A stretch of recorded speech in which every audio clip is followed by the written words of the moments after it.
The Snows of Kilimanjaro by Ernest Hemingway. Kilimanjaro is a snow-covered mountain, 19,710 feet high, and is said to be the highest mountain in Africa. Its western summit is called the Masai Ngaji Ngai, the House of God. Close to the western summit, there is the dried and frozen carcass of a leopard. No one has explained what the leopard was seeking at that altitude. The marvelous thing is that it's painless, he said. That's how you know when it starts. Is it really? Absolutely. I'm awfully sorry about the odor, though. That must bother you. Don't. Please don't. Look at them, he said. Now is it sight or is it scent that brings them like that? The cot the man lay on was in the wide shade of a mimosa tree, and as he looked out past the shade onto the glare of the plain, there were 3 of the big birds squatted obscenely, while in the sky a dozen more sailed, making quick-moving shadows as they passed. They've been there since the day the truck broke down, he said. Today's the first time any have lit on the ground. I watched the way they sailed very carefully at first in case I ever wanted to use them in a story. That's funny now. I wish you wouldn't, she said. I'm only talking, he said. It's much easier if I talk. But I don't want to bother you. You know it doesn't bother me, she said. It's that I've gotten so very nervous not being able to do anything. I think we might make it as easy as we can until the plane comes. Or until the plane doesn't come. Please tell me what I can do. There must be something I can do.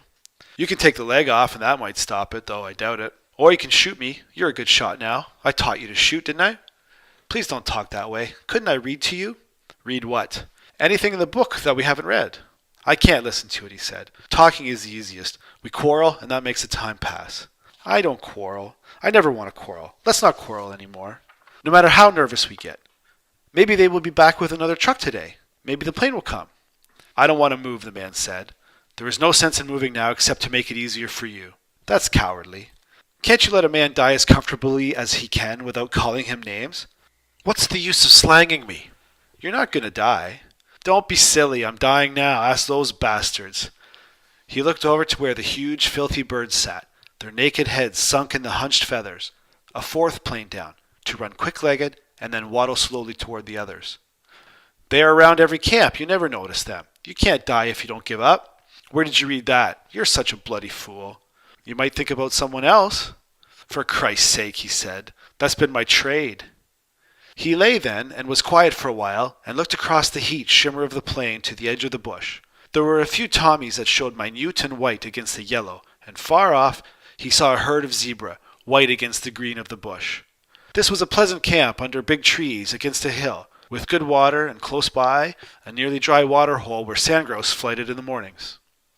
Wouldn't you like me to read? She asked. She was sitting on a canvas chair beside his cot. There's a breeze coming up. No thanks. Maybe the truck will come. I don't give a damn about the truck. I do. You give a damn about so many things that I don't. Not so many, Harry. What about a drink? It's supposed to be bad for you. It's said in blacks to avoid all alcohol. You shouldn't drink. Molo, he shouted. Yes, Bwana. Bring whiskey soda. Yes, Bwana. You shouldn't, she said. That's what I mean by giving up. It says it's bad for you. I know it's bad for you. No, he said. It's good for me. So now it was all over, he thought. So now he would never have a chance to finish it. So this was the way it ended, in a bickering over a drink. Since the gangrene started in his right leg, he had no pain. And with the pain, the horror had gone, and all he felt now was a great tiredness and anger that this was the end of it. For this, that now was coming, he had very little curiosity. For years it had obsessed him, but now it meant nothing in itself. It was strange how easy being tired enough made it. Now he would never write the things that he had saved to write until he knew enough to write them well. Well, he would not have to fail at trying to write them either. Maybe you could never write them, and that was why you put them off and delayed the starting. Well, he would never know now.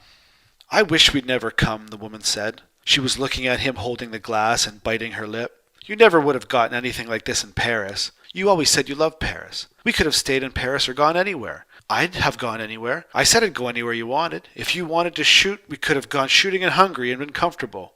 Your bloody money, he said. That's not fair, she said. It was always yours as much as mine. I left everything, and I went wherever you wanted to go, and I've done whatever you wanted to do. But I wish we'd never come here. You said you loved it. I did when you were all right, but now I hate it.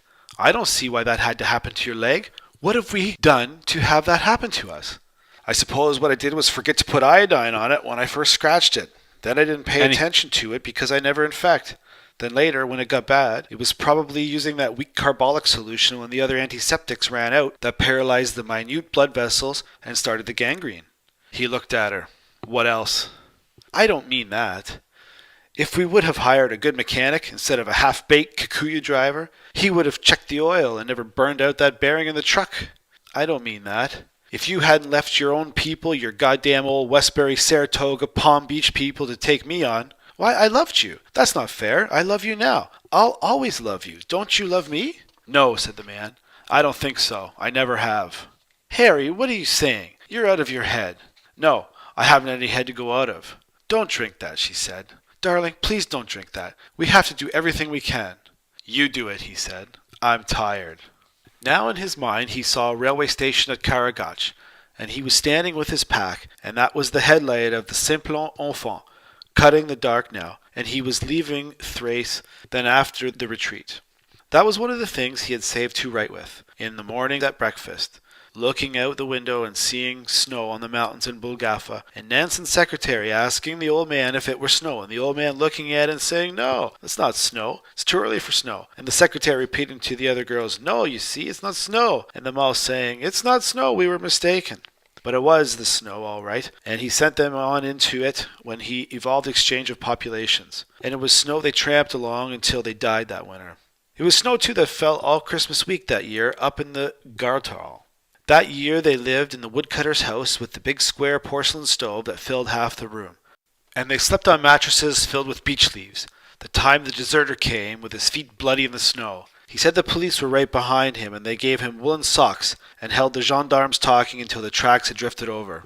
In Schruns on Christmas Day, the snow was so bright it hurt your eyes when you looked out from the Weinstube and saw everyone coming home from church.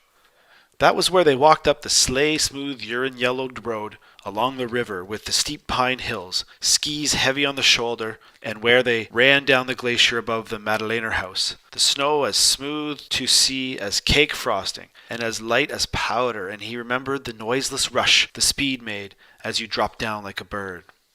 They were snowbound a week in the Madeleiner house that time in the blizzard playing cards, in the smoke by the lantern light, and the stakes were higher all the time as Herr Lent lost more. Finally he lost it all, everything, the Shishkula money and all the season's profit and then his capital. He could see him with his long nose picking up the cards and then opening sans voir. There was always gambling then. When there was no snow you gambled, and when there was too much you gambled. He thought of all the time in his life he had spent gambling. But he had never written a line of that, nor of that cold, bright Christmas day with the mountains showing across the plain that Barker had flown across the lines to bomb the Austrian officers' leave train, machine-gunning them as they scattered and ran. He remembered Barker afterwards coming into the mess and starting to tell about it, and how quiet it got, and then somebody saying, "You bloody murderous bastard." Those were the same Austrians they killed then that he skied with later. No, not the same. Hans, that he skied with all that year, had been in the Kaiser Jägers, and when they went hunting hares together up the little valley above the sawmill, they had talked of the fighting on Pasubio, and of the attack on Pedicara and Assalon, and he had never written a word of that, nor of Monte Corona, nor of the Sette Commune, nor of the Arciero. How many winters had he lived in the Vorarlberg and the Arlberg? It was 4. And then he remembered the man who had the fox to sell when they had walked into the Blunch, that time to buy presents, and the cherry pit taste of good kirsch, the fast-slipping rush of running powder snow on crust singing, "Hi-ho," said Raleigh, as you ran down the last stretch to the steep drop, taking it straight, then running the orchard in the 3 turns and out across the ditch and onto the icy road behind the inn, knocking your bindings loose, kicking the skis free and leaning them up against the wooden wall of the inn, the lamplight coming from the window where inside, in the smoky new wine-smelling warmth, they were playing the accordion. "Where did we stay in Paris?" he asked the woman who was sitting by him in a canvas chair, now in Africa. "At the Crillon. You know that." "Why do I know that?" "That's where we always stayed." "No, not always." "There and at the Pavillon Henri IV in Saint-Germain. You said you loved it there." "Love is a dunghill," said Harry, "and I'm the cock that gets on it to crow." "If you have to go away," she said, "is it absolutely necessary to kill off everything you leave behind? I mean, do you have to take away everything? Do you have to kill your horse and wife and burn your saddle and your armor?" "Yes," he said, "your damn money was my armor, my sword and my armor. Don't. All right, I'll stop that. I don't want to hurt you. It's a little bit late now. All right then, I'll go on hurting you. It's more amusing. The only thing I ever really liked to do with you I can't do now. No, that's not true. You like to do many things, and everything you wanted to do I did. Oh, for Christ's sake, stop bragging, will you? He looked at her and saw her crying. Listen, he said, do you think that it is fun to do this? I don't know why I'm doing it. It's trying to kill to keep yourself alive, I imagine. I was all right when we started talking. I didn't mean to start this, and now I'm crazy as a coot and being as cruel to you as I can be. Don't pay any attention, darling, to what I say. I love you, really. You know I love you. I've never loved anyone else the way I love you. He slipped into the familiar lie he made his bread and butter by. You're sweet to me. You bitch, he said. You rich bitch. That's poetry. I'm full of poetry now. Rotten poetry. Rotten poetry. Stop it, Harry. Why do you have to turn into a devil now? I don't like to leave anything, the man said. I don't like to leave things behind. It was evening now, and he had been asleep. The sun was gone behind the hill, and there was a shadow all across the plain, and the small animals were feeding close to camp, quick dropping heads and switching tails. He watched them keeping well out away from the bush now. The birds no longer waited on the ground. They were all perched heavily in a tree. There were many more of them. His personal boy was sitting by the bed. Mem Sahib's gone to shoot, the boy said. Does Bwana want? Nothing. She had gone to kill a piece of meat, and, knowing how he liked to watch the game, she had gone well away so she would not disturb this little pocket of the plain that he could see. She was always thoughtful, he thought, on anything she knew about, or had read, or that she had ever heard. It was not her fault that when he went to her he was already over. How could a woman know that you meant nothing you said, that you spoke only from habit and to be comfortable? After he no longer meant what he said, his lies were more successful with women than when he had told them the truth. It was not so much that he lied, as that there was no truth to tell. He had had his life, and it was over, and then he went on living it again with different people and more money, with the best of the same places and some new ones. You kept from thinking, and it was all marvelous. You were equipped with good insides so that you did not go to pieces that way, the way most of them had, and you made an attitude that you cared nothing for the work you used to do, now that you could no longer do it. But, in yourself, you said that you would write about these people, about the very rich, that you were really not of them, but a spy in their country, that you would leave it and write of it, and for once it would be written by someone who knew what he was writing of. But he would never do it, because each day of not writing, of comfort, of being that which he despised, dulled his ability and softened his will to work, so that finally he did no work at all. The people he knew now were all much more comfortable when he did not work. Africa was where he had been happiest in the good time of his life, so he had come out here to start again. They had made the safari with the minimum of comfort. There was no hardship, but there was no luxury, and he had thought that he could get back into training that way, that in some way he could work the fat off his soul the way a fighter went into the mountains to work and train in order to burn it out of his body. She had liked it. She said she loved it. She loved anything that was exciting, that involved a change of scene, where there were new people and where things were pleasant, and he had felt the illusion of returning strength of will to work. Now, if this was how it ended, and he knew it was, it must not turn like some snake biting itself because its back was broken. It wasn't this woman's fault. If it had not been she, it would have been another. If he lived by a lie, he should try to die by it. He heard a shot beyond the hill. She shot very well, this rich bitch. This kindly caretaker and destroyer of his talent? Nonsense. He had destroyed his talent himself. Why should he blame this woman because she kept him well? He had destroyed his talent by not using it, by betrayals of himself and what he believed in, by drinking so much that he blunted the edge of his perceptions, by laziness, by sloth and by snobbery, by pride and by prejudice, by hook and by crook. What was this, a catalogue of old books? What was his talent anyway? It was a talent all right, but instead of using it, he had traded on it. It was never what he had done, but always what he could do. And he had chosen to make this living with something else instead of a pen or a pencil. It was strange, too, wasn't it, that when he fell in love with another woman, that woman should always have more money than the last one. But when he no longer was in love, when he was only lying, as to this woman now, who had the most money of all, who had all the money there was, who had had a husband and children, who had taken lovers and been dissatisfied with them, and who loved him dearly as a writer, as a man, as a companion, and as a proud possession. It was strange that when he did not love her at all, and was lying, that he should be able to give her more for her money than when he had really loved. We must all be cut out for what we do, he thought. However you make your living is where your talent lies. He had sold vitality, in one form or another.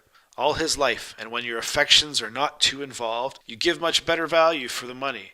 He had found that out, but he would never write that now, either. No, he would not write that, although it was well worth writing.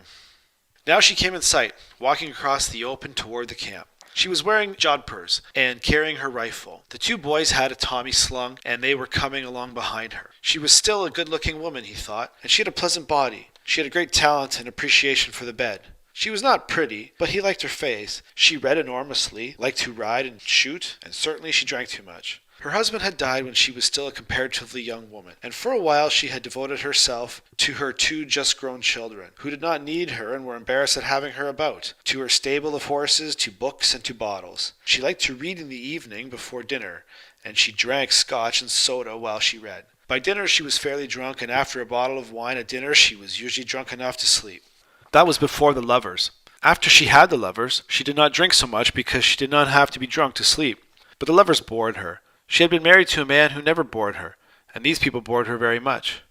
Then one of her two children was killed in a plane crash, and after that was over she did not want the lovers, and drink being no anesthetic, she had to make another life. Suddenly, she had been acutely frightened of being alone, but she wanted someone that she respected with her.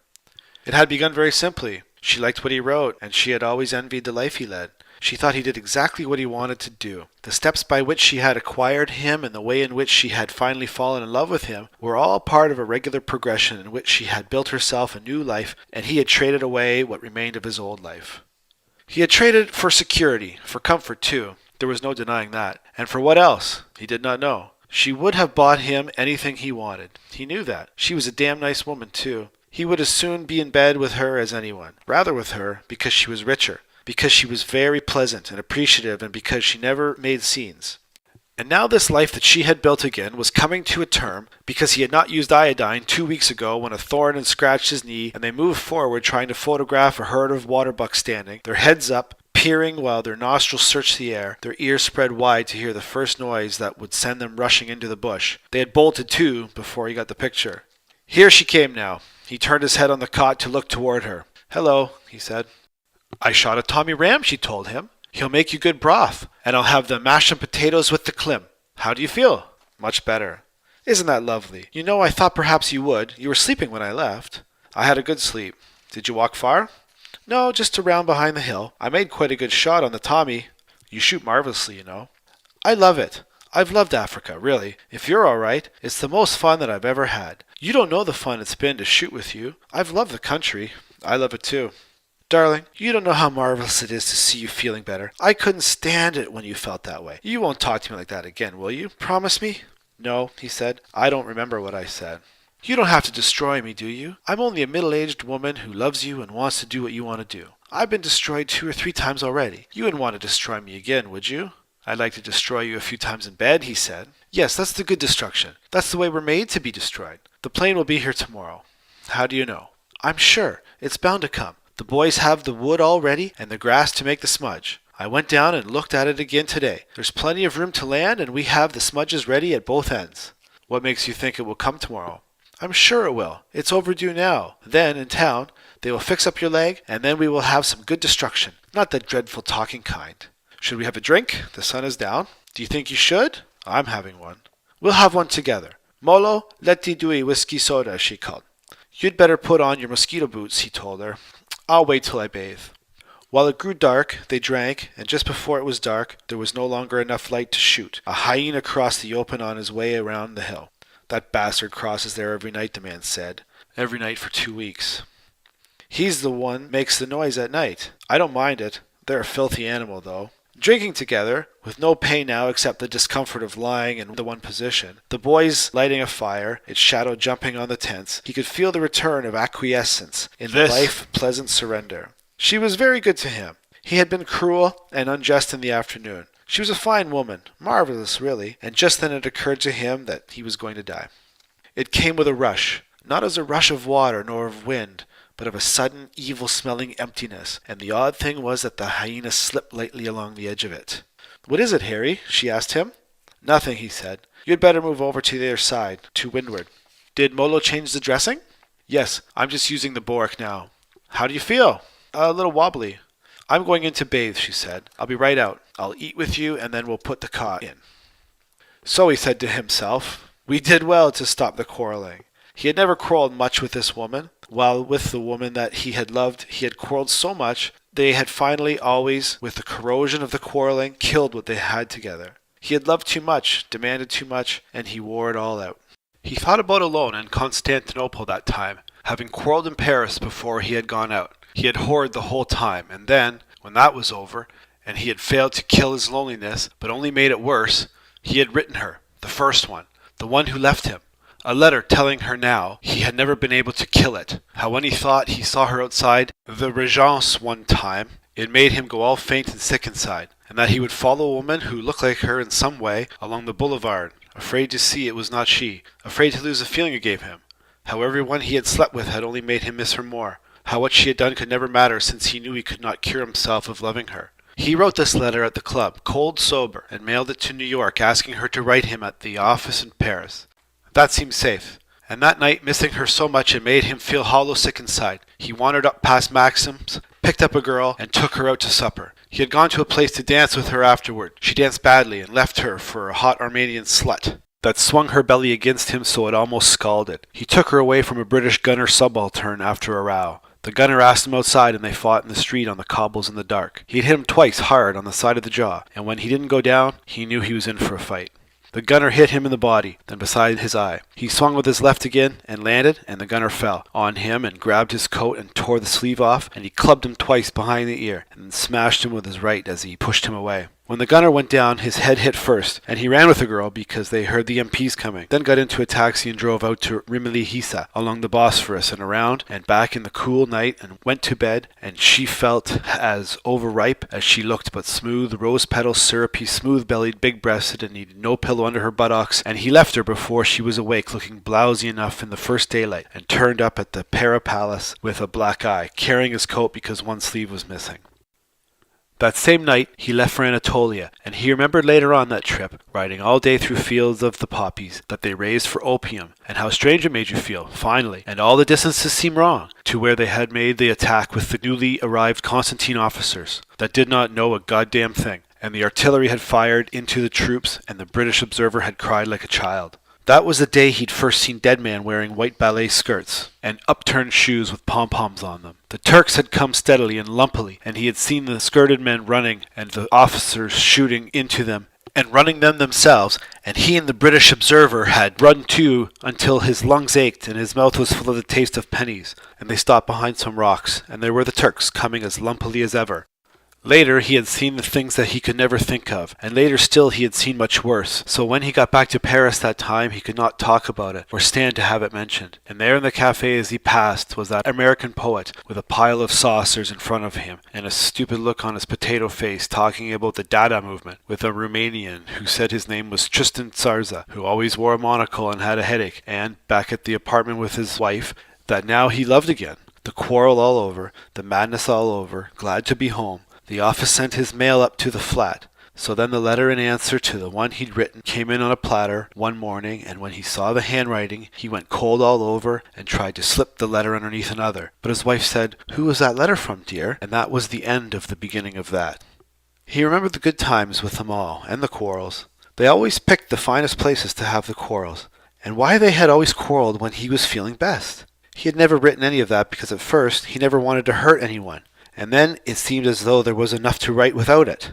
But he had always thought that he would write it finally. There was so much to write. He had seen the world change, not just the events, although he had seen many of them, and had watched the people, but he had seen the subtler change, and he could remember how the people were at different times. He had been in it, and he had watched it, and it was his duty to write of it, but now he never would. "How do you feel?" she said. She had come out from the tent now after her bath. "All right. Could you eat now?" He saw Molo behind her with the folding table, and the other boy with the dishes. "I want to write," he said. "You ought to take some broth to keep your strength up." "I'm going to die tonight," he said. "I don't need my strength up." "Don't be melodramatic, Harry, please," she said. "Why don't you use your nose? I'm rotted halfway up my thigh now. What the hell should I fool with broth for? Molo, bring whiskey soda." "Please take the broth," she said gently. "All right." The broth was too hot. He had to hold it in the cup until it cooled enough to take it, and then he just got it down without gagging. "You're a fine woman," he said. "Don't pay any attention to me." She looked at him with her well-known, well-loved face from spur and town and country. Only a little the worse for drink, only a little the worse for bed, but town and country never showed those good breasts and those useful thighs and those lightly small back caressing hands, and as he looked and saw her well-known pleasant smile, he felt death come again. This time there was no rush. It was a puff, as of a wind that makes the candle flicker and the flame go tall. They can bring my net out later and hang it from the tree and build the fire up. I'm not going in the tent tonight. It's not worth moving. It's a clear night. There won't be any rain. So this was how you died. In whispers that you did not hear. Well, there would be no more quarreling. I promise that. The one experience that he had never had, he was not going to spoil now. He probably would. You spoiled everything. But perhaps he wouldn't. You can't take dictation, can you? I never learned, she told him. That's all right. There wasn't time, of course, although it seemed as though it telescoped so that you might put it all into one paragraph if you could get it right. There was a log house, chinked white with mortar, on a hill above the lake. There was a bell on a pole by the door to call the people in to meals. Behind the house were fields, and behind the fields was the timber. A line of Lombardy poplars ran from the house to the dock. Other poplars ran along the point. A road went up through the hills along the edge of the timber, and along that road he picked blackberries. Then that log house was burned down, and all the guns that had been on deer-foot racks above the open fireplace were burned. And afterwards their barrels, with the lead melted in the magazines, and the stocks burned away, lay out on the heap of ashes that were used to make lye for the big iron soap kettles. And you asked grandfather if you could have them to play with, and he said no. You see, they were his guns still, and he never bought any others, nor did he hunt any more. The house was rebuilt in the same place out of lumber now, and painted white, and from its porch you saw the poplars and the lake beyond. But there were never any more guns. The barrels of the guns that had hung on the deer feet on the wall of the log house lay out there on the heap of ashes, and no one ever touched them. In the Black Forest after the war we rented a trout stream, and there were 2 ways to walk to it. One was down the valley from Triberg and around the valley road in the shade of the trees that bordered the white road, and then up a side road that went up through the hills past many small farms, with the big Schwarzwald houses, until that road crossed the stream. That was where our fishing began. The other way was to climb steeply up to the edge of the woods, and then go across the top of the hills through the pine woods, and then out to the edge of a meadow and down across this meadow to the bridge. There were birches along the stream, and it was not big but narrow, clear and fast, with pools where it had cut under the roots of the birches. At the hotel in Triberg the proprietor had a fine season. It was very pleasant, and we were all great friends. The next year came the inflation, and the money he had made the year before was not enough to buy supplies to open the hotel, and he hanged himself. You could dictate that, but you could not dictate the Place Contrescarpe, where the flower seller dyed their flowers in the street, and the dye ran over the paving where the autobus started, and the old men and the women, always drunk on wine and bad mare, and the children with their noses running in the cold, the smell of dirty sweat and poverty and drunkenness at the Café des Amateurs, and the whores at the Bal Musette they lived above. The concierge who entertained the trooper of the Garde Républicaine in her lodge, his horsehair plumed helmet on a chair. The locataire across the hall, whose husband was a bicycle racer, and her joy that morning at the Creamerie when she had opened Lotto and seen where he placed third in Paris Tours, his first big race. She had blushed and laughed and then gone upstairs crying with the yellow sporting paper in her hand. The husband of the woman, who ran the Bal Musette, drove a taxi, and when he, Harry, had to take an early plane, the husband knocked upon the door to wake him, and they each drank a glass of wine at the zinc of the bar before they started. He knew his neighbors in that quarter then, because they all were poor. Around that place there were 2 kinds, the drunkards and the sportifs. The drunkards killed their poverty that way. The sportifs took it out in exercise. They were the descendants of the communards, and it was no struggle for them to know their politics. They knew who had shot their fathers, their relatives, their brothers, and their friends when the Versailles troops came in and took the town after the Commune and executed anyone they could catch with calloused hands, or who wore a cap, or carried any other sign he was a working man. And in that poverty, and in that quarter across the street from a boucherie chevaline and a wine cooperative, he had written the start of all he was to do. There never was another part of Paris that he loved like that. The sprawling trees, the old white plastered houses, painted brown below, the long green of the autobus in that round square, the purple flower dye upon the paving, the sudden drop down the hill of the Rue Cardinal Lemoine to the river, and the other way the narrow, crowded world of the Rue Mouffetard, the street that had ran up toward the Pantheon, and the other that he always took with the bicycle, the only asphalted street in all that quarter, smooth under the tires, with the high narrow houses, and the cheap tall hotel where Paul Verlaine had died. There were only 2 rooms in the apartments where they lived, and he had a room on the top floor of that hotel that cost him 60 francs a month, where he did his writing. And from it he could see the roofs and chimney pots and all the hills of Paris. From the apartment you could only see the wood and coal man's place. He sold wine too, bad wine. The golden horse's head outside the Boucherie Chevaline, where the carcasses hung yellow gold and red in the open window, and the green painted cooperative where they bought their wine. Good wine and cheap. The rest was plaster walls and the windows of the neighbors. The neighbors who, at night, when someone lay drunk in the street, moaning and groaning in that typical French ivresse that you were propaganded to believe did not exist, would open their windows, and then the murmur of talk. "Where's the policeman? When you don't want him, the bugger is always there. He's sleeping with some concierge. Get the agent." Till someone threw a bucket of water from a window, and the moaning stopped. "What's that? Water? Ah, that's intelligent." And the window shutting. Marie, his femme de ménage, protesting against the 8-hour day, saying, "If a husband works until 6, he gets only a little drunk on the way home and does not waste too much. If he works only until 5, he is drunk every night and one has no money. It is the wife of the working man who suffers from this shortening of hours." "Wouldn't you like some more broth?" the woman asked him now. "No, thank you very much. It is awfully good." "Try just a little." "I would like a whiskey soda." "It's not good for you." "No, it's bad for me. Cole Porter wrote the words and the music. This knowledge that you're going mad for me." "You know, I like you to drink." "Oh yes, only it's bad for me." When she goes, he thought, I'll have all I want. Not all I want, but all there is. Aye, he was tired, too tired. He was going to take a sleep a little while. He lay still, and death was not there. It must have gone around another street. It went in pairs, on bicycles, and moved absolutely silently on the pavements. No, he had never written about Paris. Not the Paris that he cared about, but what about the rest that he had never written? What about the ranch in the silvered gray of the sagebrush, the quick clear water in the irrigation ditches, and the heavy green of the alfalfa? The trail went up into the hills, and the cattle in the summer were shy as deer, the bawling and the steady noise and slow-moving mass raising a dust as you brought them down in the fall. And behind the mountains, the clear sharpness of the peak in the evening light, and riding down along the trail in the moonlight, bright across the valley. Now he remembered coming down through the timber in the dark, holding the horse's tail when you could not see it, and all the stories that he meant to write. About the half-wit chore boy who was left at the ranch that time and told not to let anyone get any hay. And that old bastard from the Forks who had beaten the boy when he had worked for him, stopping to get some feed. The boy refusing, and the old man saying he would beat him again. The boy got the rifle from the kitchen and shot him when he'd tried to come into the barn. And when they came back to the ranch, he'd been dead a week, frozen in the corral, and the dogs had eaten part of him. But what was left you packed on a sled, wrapped in a blanket, and roped on, and you got the boy to help you haul it. And the two of you took it out over the road on skis, and 60 miles down to town to turn the boy over, he having no idea that he would be arrested, thinking he had done his duty and that you were his friend, and he would be rewarded.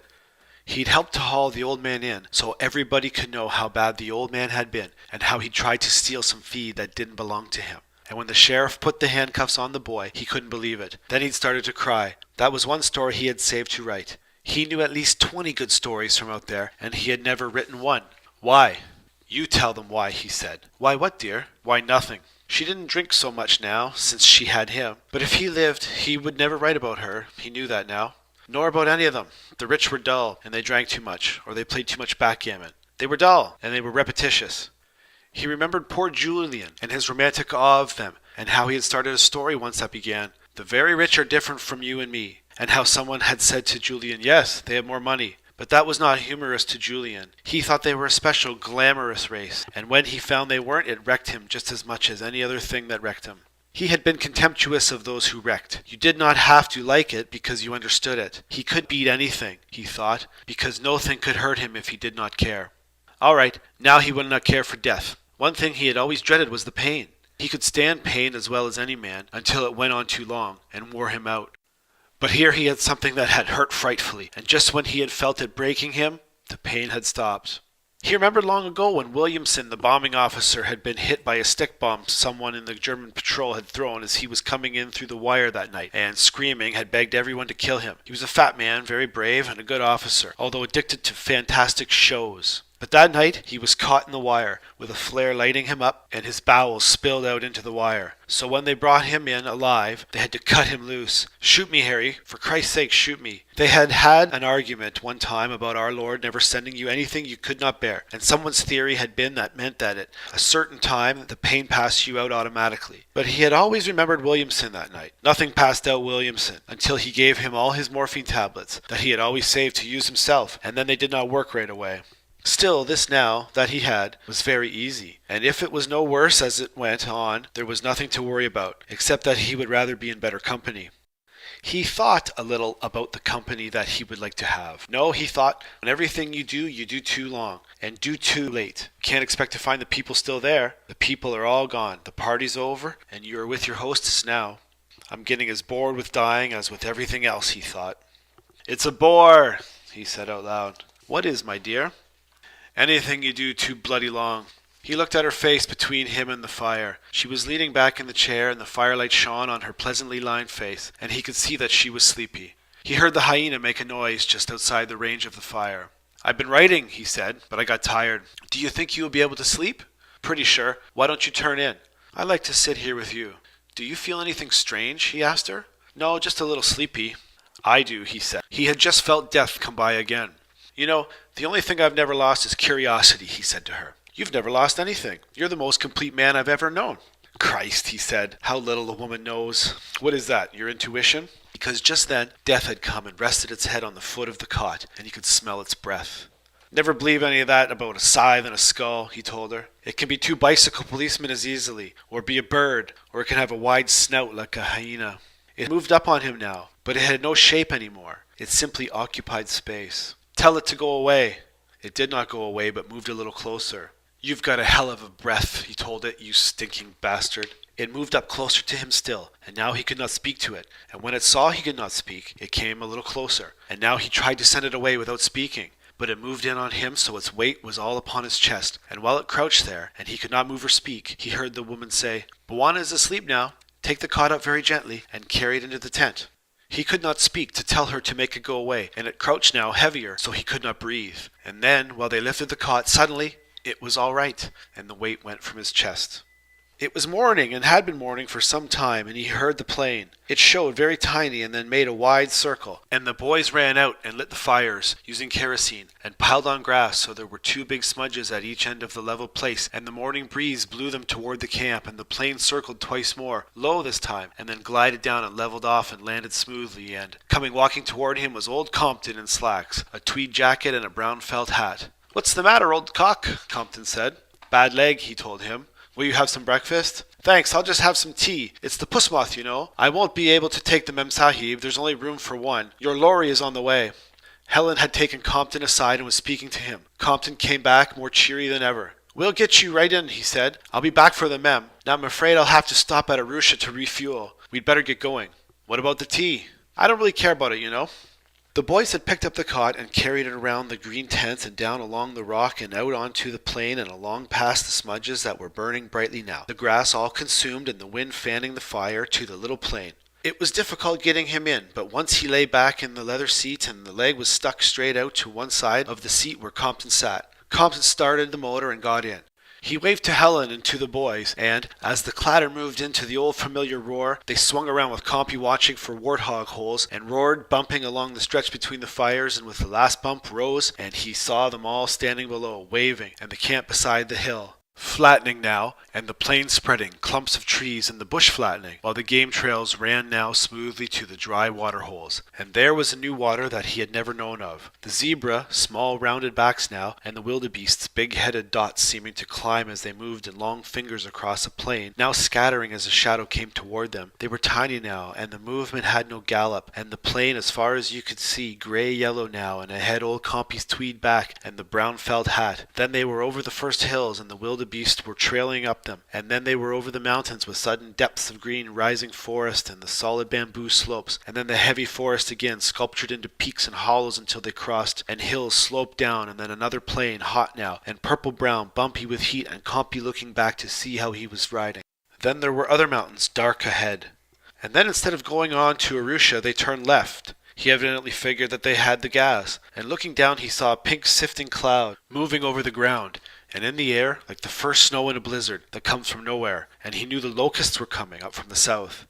Then they began to climb, and they were going to the east, it seemed. And then it darkened, and they were in a storm, the rain so thick it seemed like flying through a waterfall. And then they were out, and old Compy turned his head and grinned and pointed, and there ahead, all he could see as wide as all the world, great high and unbelievably white in the sun, was the square top of Kilimanjaro. And then he knew that there was where he was going.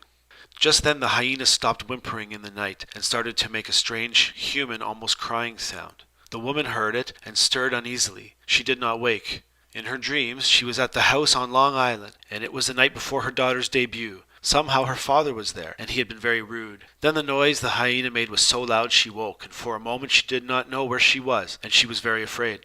Then she took the flashlight and shone it on the other cot that they had carried in after Harry had gone to sleep. She could see his bulk under the mosquito bar, but somehow he had gotten his leg out and it hung down alongside the cot. The dressings had all come down, and she could not look at it. "Molo," she called. "Molo! Molo!" Then she said, "Harry? Harry!" Then her voice rising, "Harry! Please! Oh, Harry!" There was no answer, and she could not hear him breathing.